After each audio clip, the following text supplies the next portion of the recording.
I have been working with you all ladies amazing on live streaming over the last several months. So I want to ask you, looking back, what is your very first impression on live streaming? Be honest.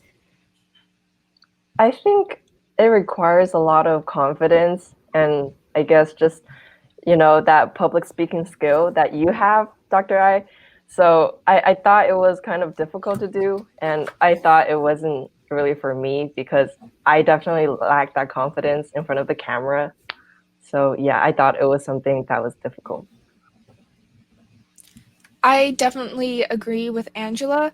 Before I had actually started working with you, I kind of had a bad impression of live streaming from seeing just random students going online and showing unimportant things that didn't really benefit anyone. But after seeing this, I saw you and June and everyone else just kind of share knowledge and put out important information that everyone deserves to know. And I have a completely different view, and I appreciate live streaming now.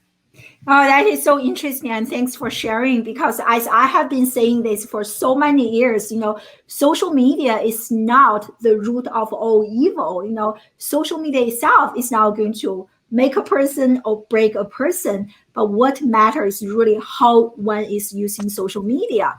So I'm really interested. I have a follow-up question for you, Angela. You said that you feel like not very confident, talking in front of the camera, blah blah blah. So, but I'm curious, have you ever taken any like public speaking classes at school? I'm sure you did. So, to what extent and in what aspects those classes are or not helping you in terms of real life communication, like what we're doing here right now? Yes.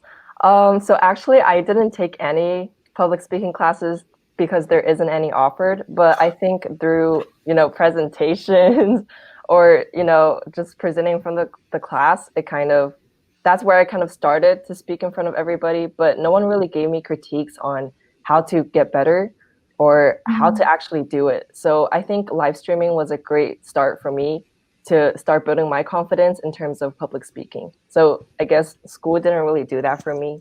Yeah. I love that because I'm such an advocate of learning, outside the classroom. The best way, my degrees are actually in communication. My PhD is actually in communication, but I didn't really know how to communicate until I really started to practice in real life, where I can really start to cultivate my skills. Yeah, yeah. How about you, Cassandra? Anything you want to add? I never really had a speech class or anything like that. I don't think they do offer them, at least in our high schools. And I've only had one teacher actually care about my communication skills, so I've had to do a few competitions where I had to present, but that was about it as far as communication goes. And the thing that actually helped me the most is I had done a live stream for an intern takeover earlier, and you actually created a video that gave me some points and tips. And I think that in general just really boosted my confidence and made me realize it's not as scary as it is. It's just a camera. It's fine. What are some other unique challenges that you have encountered as a result of, this is probably your very first live streaming show, doing this, pushing yourself outside your comfort zone. So any additional challenges that you have encountered besides the ones that you shared so far? I think to step out of my comfort zone, I was on June's live stream earlier this year, and I remember it was like a hot mess. I stuttered a lot and I didn't really know what I was doing. I was so scared, but like compared to now, I'm pretty comfortable, I would say. So I feel like pushing yourself out of your comfort zone is very important, and I feel like that's the first step you need to do, no matter like how messy it is. Like you have to do it. So yeah, I think that was a big challenge for me. Mm-hmm. Yeah, I think it was even for me when I started when I first embraced live streaming 4 years ago every day. I don't know if you ever watched that TED Talk, power gesture. I had to literally stand in front of a camera or mirror, like you could do it, like do all sorts of like power gesture to really get myself prepared. I don't have to do it nowadays, but definitely there is a journey. Yeah. So how about you, Cassandra? Definitely, this is out of my comfort zone. I'm not used to this at all. Before this, I actually had to stand in a mirror, kind of like how you said, and hype myself up a little bit. I was like, do this. You got this. Yeah, I also feel like your space around you is really important. So if you're like cluttered and messy and unorganized around you, your brain is going to be cluttered and messy and unorganized. So I think your background and your surroundings is also really important in order to focus and actually feel comfortable in what you're doing.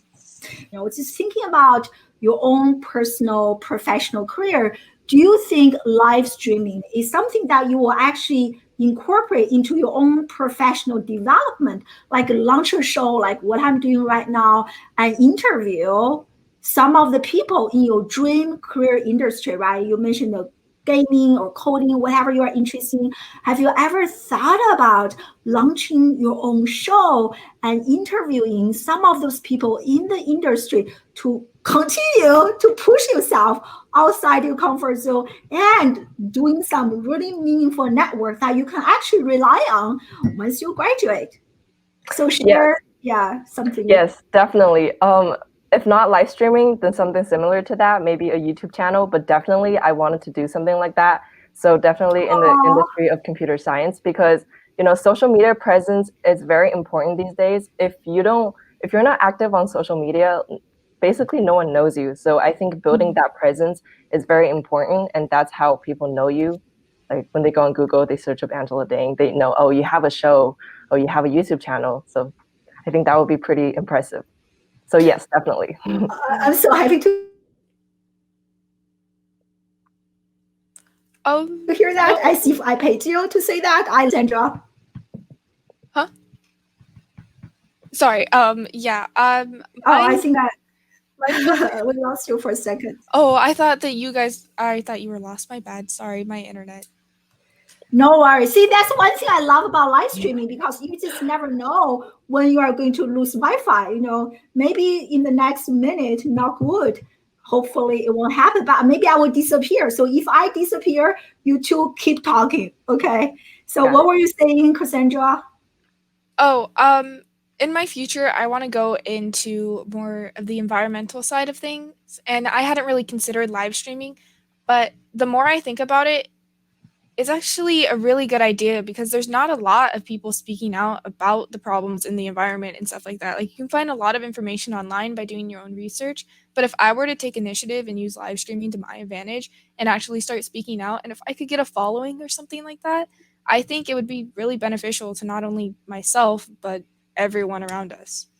Yeah, totally. I mean, like maybe this is a great segue to talk about how you used to perceive social media versus how you are thinking about social media now. I'm just so impressed by both of you, what you have just shared with me. One is starting your own show, another one is, Cassandra raising awareness for a certain issue that you feel so passionate about. But if you can reflect back a few months ago, what was your relationship with social media? How were you using social media? And maybe even bigger, how does your generation in general use social media? This is something that I'm always so curious about. So unpack that for us. Toxic, definitely toxic. I would uninstall my social media apps like Instagram and Snapchat. I don't even use those anymore. I rarely use them. But I think that when you go on there, you're basically just a consumer. You're consuming a bunch of information, but you're not really producing it. So you're allowing those things to feed your mind instead of letting your creativity flow in a way. And I think my peers use social media in a way to this sounds bad, but like show themselves off, show off their lives. Like not really, like there's really no nutritional information on social media. But I learned to use it to my advantage. Like, for Work Wonder, we have this Instagram and we basically interact on there. And I think that really projects the whole project of Work Wonder, and we're using that to our advantage. So, but definitely you can use social media to your advantage instead of letting it be toxic. Sandra, so share with us what you think about social media before, and especially some of your peers. Do you share a similar perspective as Angela? Yes, I do share a similar perspective. I noticed before, like Angela said, I was just consuming it. And in fact, in your words, social media was using me. I was not using social media. So I think now, after listening to you, I definitely have a different perspective, and I'm not just on my phone all day scrolling and letting it use me. When I am on social media, I use it proactively, and I think it's a really big deal actually, because I spent hours and hours just wasting my time on it, and now I feel like I actually have a grasp on what it's supposed to be for. Mm. I love it. This is what I share with you and with my own students. If you really want to change your like very disruptive or unhealthy relationship with social media, is to really shift from being a consumer, only consume, to actually a creator. So I'm really excited to hear that both of you are passionate to create more, to inspire more, be the change that you wish to see. And say Pooja, like from India, she's already feeling loved and inspired by your future vision. So definitely keep dreaming big and